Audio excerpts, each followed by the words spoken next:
Senhoras e senhores deputados, mesa diretora, deputado Rio do Amaral. Senhores, eu vim aqui apresentar um requerimento e pedir a mobilização dessa casa, mais uma vez no sentido de sentarmos com a nossa bancada, e agora especificamente com os nossos senadores. Tem um tema, deputado Rildo, que tem nos preocupado bastante, o que trata do marco regulatório, o marco temporal de demarcação das terras indígenas. Recentemente, nós recebemos, deputado Cláudio Cunha, uma decisão do Supremo Tribunal Federal, e aqui eu trago uma situação que nós, maranhenses, vivemos, nós temos a expectativa de vivenciar, que é preocupante. Inúmeros municípios maranhenses, municípios que têm grande parte de sua área reservas indígenas, serão afetados diretamente. E nós temos que buscar aqui um questionamento, e quando eu falo em sensibilizar a bancada, principalmente a bancada do Senado Federal, a bancada maranhense que está no Senado nos representando, para que essa discussão, deputado Cláudio, ela seja mais ampla. E eu trago aqui, Arnaldo Melo, um dado de um levantamento que nós fizemos agora em somente um município do estado do Maranhão, que é o município de Amarante. Eu peço que coloque aqui no telão.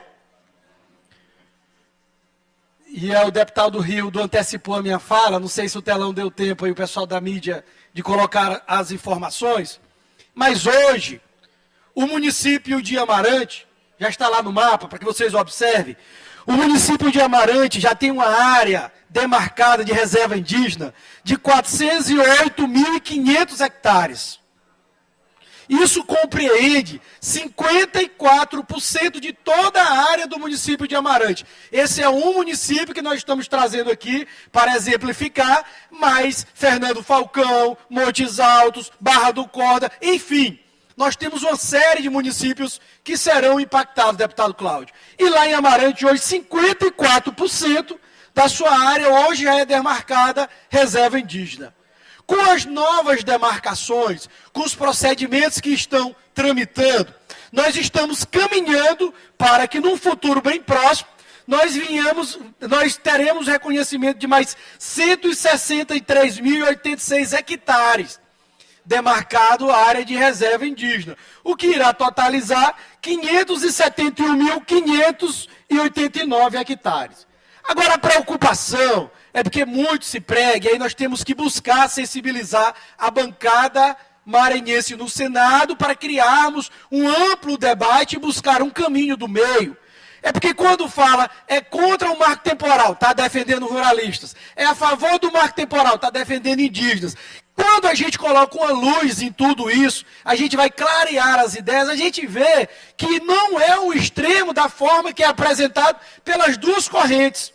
Quando se fala é a favor do marco temporal, está defendendo ruralista, não é nada, grandes ruralistas, latifundiários, não é nada disso. Só lá no Amarante nós teremos a extinção desses povoados, o fim dos povoados Campo do Formoso, Jurema, Curitiba, Boa Vista, Margarida Alves, Santa Lúcia, Olga Benário, Jabuti, Mundo Novo, Greville, Nova Esperança, Belo Monte, 1 e 2. Milhares de famílias, deputado Cláudio, você é conhecedor daquela região, hoje está lá na sua propriedade, trabalhando com sua residência, que já vem de um histórico de pais, dos avós, e estão na iminência de perder através de um processo de demarcação, a casa que elas moram, a terra que elas trabalham, pequenas propriedades.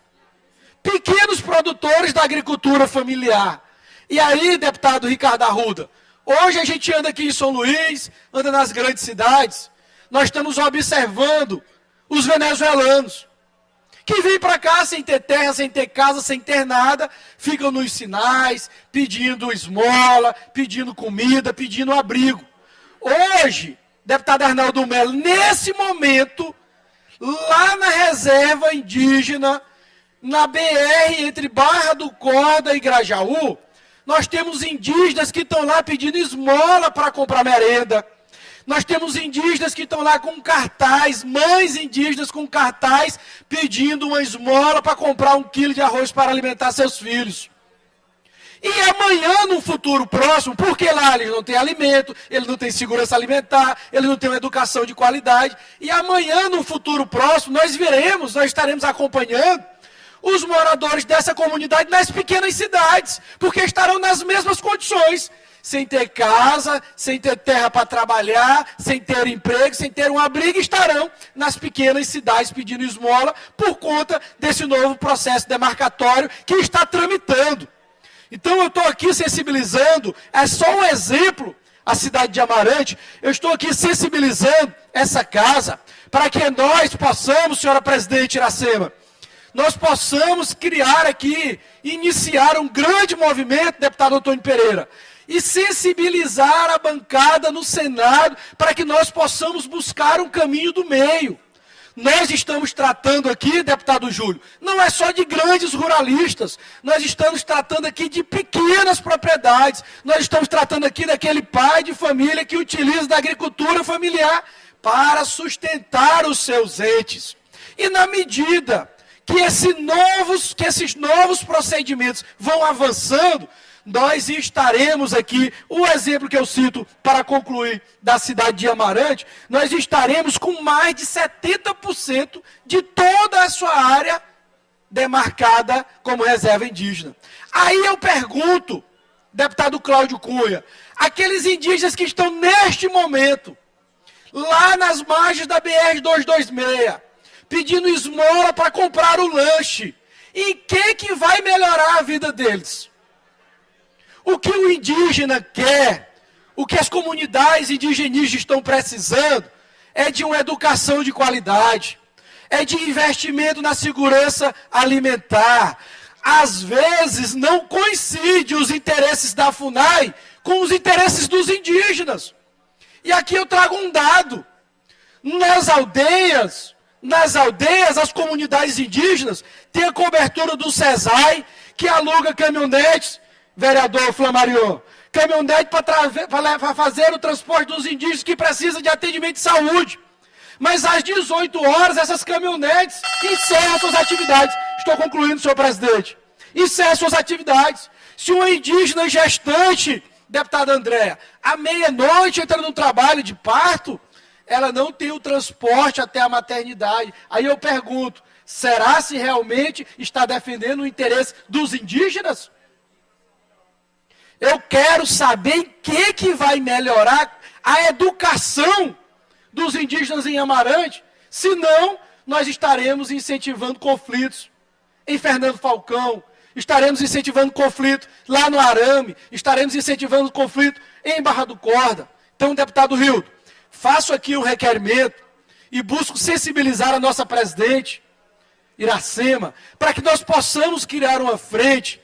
Deputado Eric, vai resolver, mas nós vamos fazer alguma coisa.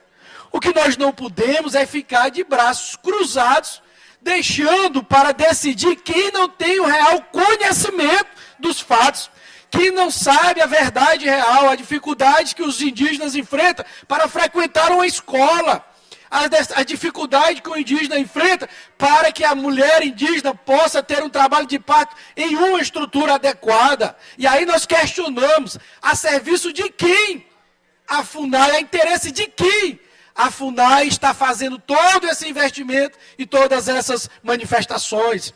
Eu pergunto em que vai melhorar a qualidade do indígena que está lá na... Solicito que libere o áudio para a conclusão do deputado Eric. Eu quero aqui deixar esse questionamento. Em que vai melhorar o indígena que hoje não tem uma educação de qualidade? As primeiras escolas em tempo integral, na educação indígena, o governador Brandão autorizou agora. Nós já vamos implantar no ano que vem, deputado Rio.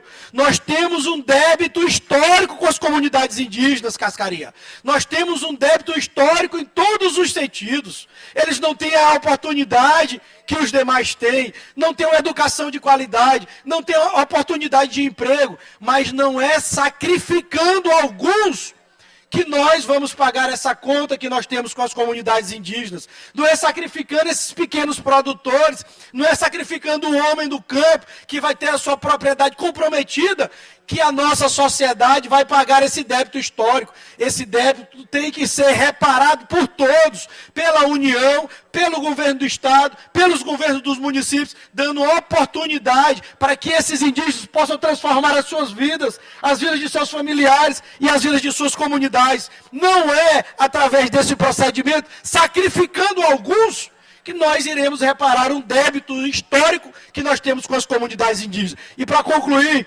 deputado Rildo, eu agradeço mais uma vez pelo espaço concedido. Eu deixo aqui um requerimento para que essa casa ela implante uma frente parlamentar e nós possamos dialogar com o Senado para que, através de uma PEC, de uma proposta de emenda à Constituição, busque um caminho do meio. Não sacrifique essas comunidades e repare o débito histórico que nós temos com a comunidade indígena. Porque esse débito tem que ser reparado. Mas não é através desse caminho. Esse caminho nós estaremos incentivando o conflito, esse caminho nós estaremos incentivando a guerra no campo. E não é isso que nós queremos. Então, deixo aqui no meu registro e o meu apelo a essa casa para que nós possamos montar uma frente e tentar sensibilizar primeiro a nossa bancada dos 3 senadores para que o Senado possa buscar o caminho do meio na solução desse problema. Obrigado, senhor presidente.